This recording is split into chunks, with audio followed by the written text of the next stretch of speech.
ত্রিপল ও অন্নপূর্ণা ভান্ডার না পেয়ে বিক্ষোভ।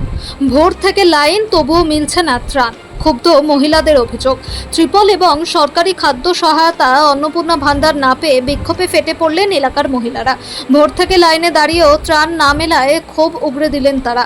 এক মহিলা সাংবাদিকদের সামনে কান্না ভেজা গলায় অভিযোগ করেন, এতদিন ধরে ত্রিপল দিচ্ছে, আমরা পাইনি, তাই এসেছি। আমরা অন্নপূর্ণা ভান্ডারও পাচ্ছি না, কিছুই পাচ্ছি না, শুধু ধর্ণা দিচ্ছি আর সারাদিন দৌড়াচ্ছি। তাদের অভিযোগ, ভোর থেকে লাইন দিচ্ছি, এখনো পাওয়া যায়নি। আগে তো বলেছিল দিবে, এখন আসছি তো দিচ্ছে না, ঢুকতেও দিচ্ছে না। বঞ্চনার সুরে তিনি আরো বলেন, আগের লোকগুলো নিয়েছে আর আমরা গরিব মানুষ পাবো না। আমাদেরকে আগে থেকে এলাও করেছিল, এখন আসছি তো দিচ্ছে না, কেন দেবে না? পাশে দাঁড়িয়ে থাকা অন্যান্য মহিলারাও একই সুরে গলা মেলান।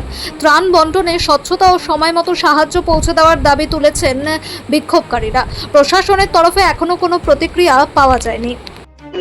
ত্রিপল নিতে এসেছি, অতদিন থেকে ত্রিপল দিচ্ছে, আমরা পাইনি, সেই জন্য এসেছি। আমরা অন্নপূর্ণা ভান্ডারও পাচ্ছি না, কিছু পাচ্ছি না, শুধু ধর্ণা দিচ্ছি, সারাদিন ঘুরে বেড়াচ্ছি। এরা তো দিচ্ছে না, ঢুকতেও দিচ্ছে না, কিছু না। সকাল ভোর থেকে লাইন দিচ্ছি, এখনো পাওয়া যায়নি, কখন